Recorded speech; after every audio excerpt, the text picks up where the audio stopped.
साथियों, हम लोग आज कॉमरेड केदार दास के स्मृति में यहाँ सभा कर रहे हैं, उनको याद कर रहे हैं।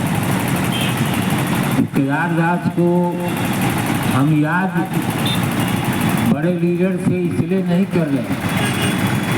केदार दास बड़े व्यक्तित्व के मालिक थे, हम इसलिए उनको याद कर रहे हैं।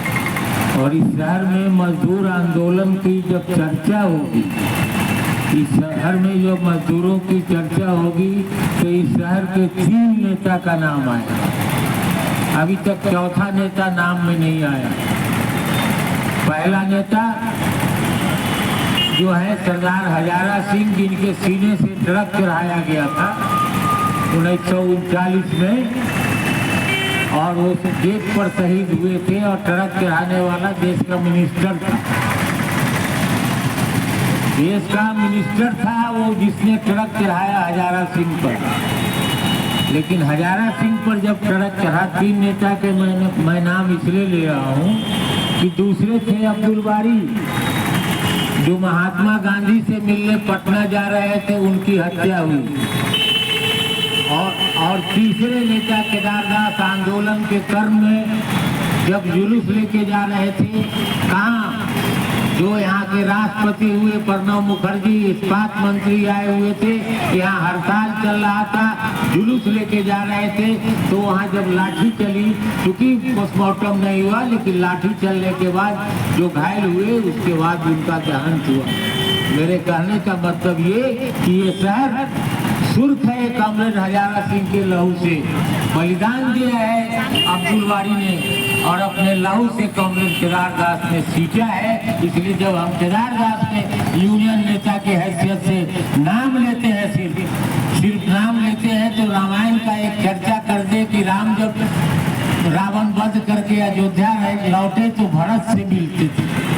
भरत और दोनों भाई जब मिल रहे थे तो सुग्रीव और विभीषण एक दूसरे को देख रहे थे कि लगता है जैसे उनकी चोरी करते हुए गठरी पकड़ी गई। तो जब हम केदार दास का नाम लेते हैं तो इस शहर या देश का जो बेईमान लीडर है, उसको लगता है कोई हमको पकड़ रहा है।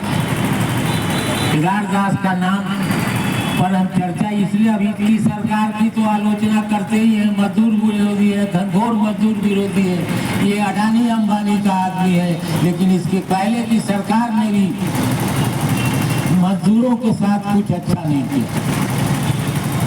1958 में जहाँ भी हम लोग फूल माला चढ़ा के आए हैं, हरी कालिंदी और पेट्रिक पॉल पुलिस के गोली से शहीद हुए।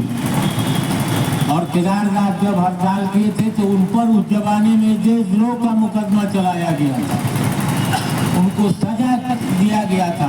केदार दास को 62 में विधानसभा चुनाव लड़ने से रोका गया था कानूनी तौर पर।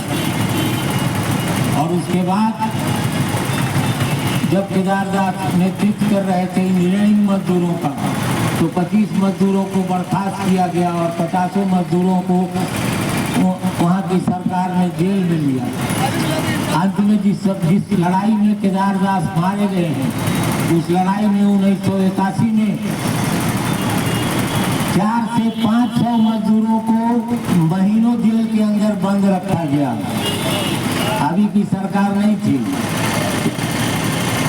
महीनों जेल के अंदर बंद रहा। और लड़ाई क्या थी? लड़ाई ये था कि परमानेंट नेचर में काम करने वालों को परमानेंट किया जाए।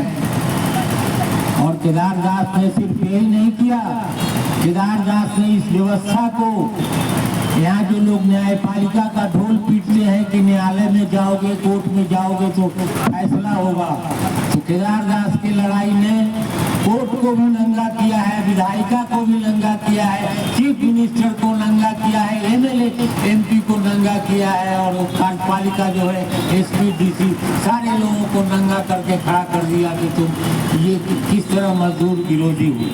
43 साल पहले जो मजदूर लड़ रहे थे परमानेंट था, उसको कोर्ट में भेजा गया। और कोर्ट का हालत ये है कि 10,000 2000 मजदूरों की हड़ताल हुई थी टिस्को के अंदर परमानेंट करने के लिए, और उस हड़ताली में मुश्किल से भी 200 मजदूर जिंदा बचे हैं और आज तक फैसला नहीं हुआ है। भारत के न्यायपालिका का ये हालत है और भारत के सरकार का भी ये हालत है कि गोली डंडा पहले भी चलाया था, आज भी चला रही है। इसलिए केदारदास को याद करने का मतलब हमारे सामने उस चीज को याद करना कि वर्किंग क्लास के प्रति, मजदूर वर्ग के प्रति समर्पित कार्यकर्ता, समर्पित नेता को याद करना है। और आज की तारीख में अगर हमको मजदूर आंदोलन खड़ा करना है तो केदारदास जैसे लोगों को याद करना होगा। याद इसलिए नहीं, मैं केदारदास के आगे स्वर्गीय शब्द नहीं लगाता। आज बहुत सारे ट्रेड यूनियन लीडर हैं देश में जो मजदूरों को परेशान करते हैं, बहुत सारे राजनीतिक दल एमएलए एमपी है जो मजदूरों को खिलाफ जाते हैं, लेकिन केदारदास मरने के बाद भी आज भी हमको ताकत दे रहे हैं लड़ने के लिए। इसलिए केदारदास को याद करने का मतलब है मजदूर आंदोलन को याद करना और भविष्य के लिए मजदूर आंदोलन को तैयार करना।